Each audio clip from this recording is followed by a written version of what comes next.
यो चाहिँ रसुवा जिल्लाको ठ्याक्क हजुरहरू दुन्चे प्रवेश गर्दाखेरि दुन्चे आरपिएम ब्यारेक आइपुग्छ। यसमा चाहिँ विदेशीहरूले टिकट इन्ट्री गर्नुपर्ने हुन्छ, स्वदेशीहरूलाई चाहिँ पर्दैन। दुन्चे ब्यारेक यो भित्र चाहिँ विदेशीहरूले टिकट इन्ट्री गर्नुपर्ने हुन्छ।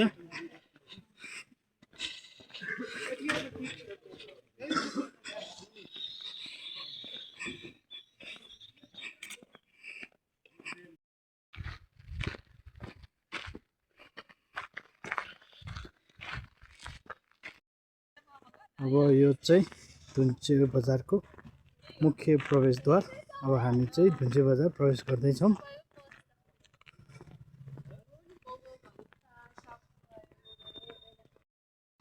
तपाईहरुले दुन्चे बजारको प्रवेशद्वारदेखि नै तपाईलाई चाहिने सरसामानहरूदेखि लिएर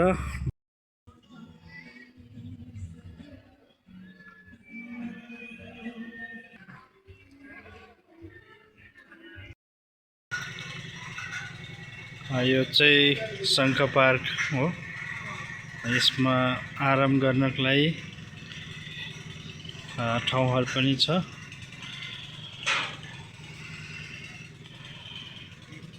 यो चाहिँ बजारको मुख्य बजारको बिचमा रहेको छ।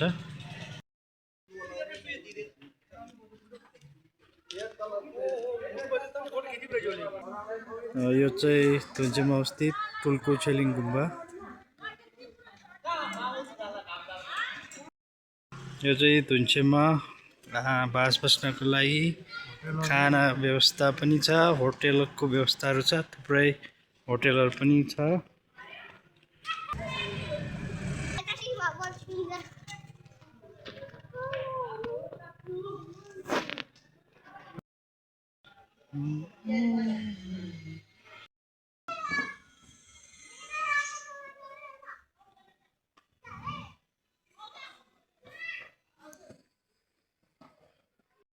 यो चाहिँ दुन्चेमा अवस्थित गुरु रिम्पोछे गुरु पद्मसम्भवको मूर्ति।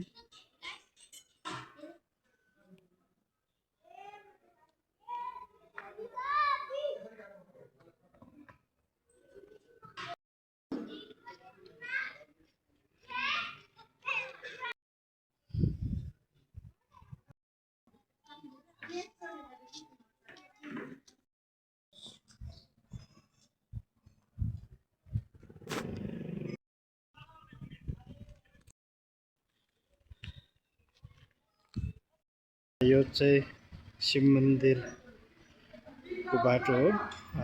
माथिल्लो बाटो चाहिँ गोसेकुण्ड जान्छ भने तलको बाटो चाहिँ भार्को स्याप्रो केरुङ चाइना नाका जाने बाटो हो। यो चाहिँ शिव मन्दिर मोड हुँदै यो चाहिँ पदमार्ग तल तपाईहरुलाई धेरै घुम्ने ठाउँहरू पनि छ।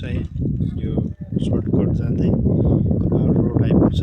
यो चाहिँ छुर्तेन हुँदै तल रिसोर्टहरू पनि छ।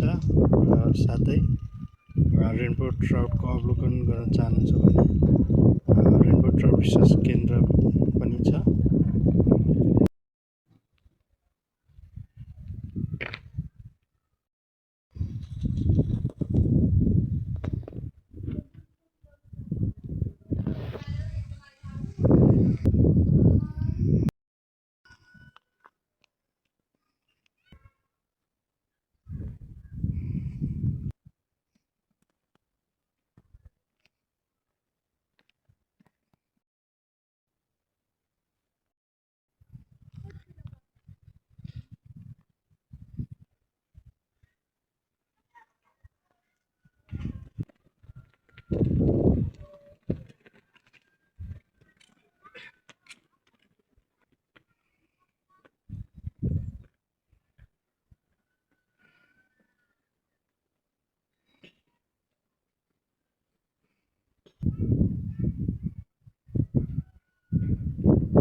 यो चाहिँ धुन्देन कोदाब रिसोर्ट धुन्चे बजारभन्दा अलि मुनि नै पर्छ।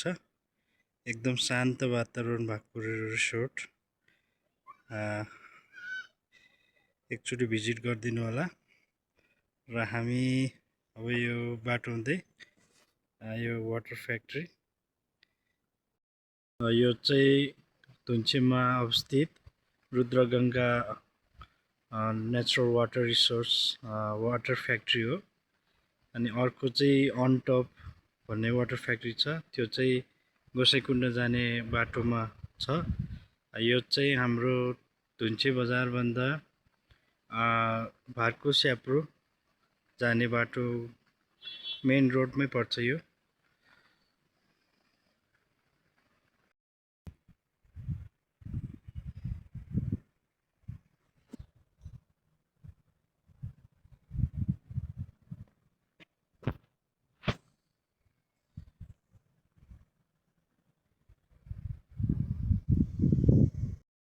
वाटर फ्याक्ट्री पछि चाहिँ म हजुरहरूलाई रेनबो ट्राउट रिसर्च सेन्टर छ, रसुवा जिल्लाकै मत्स्य अनुसन्धान केन्द्र छ।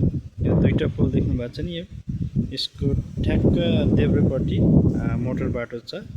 यसको तल गर्दै कार्यालयसम्मै मोटर बाटो जान्छ। म तपाईँहरूलाई त्यही कार्यालयमा गएर रेनबो ट्राउटको अवलोकन गर्नेछु। मैले अघि भने जस्तै ठ्याक्क देब्रेपट्टिमा मोटर बाटो छ, कार्यालयसम्मै पुग्ने ढलान बाटो छ।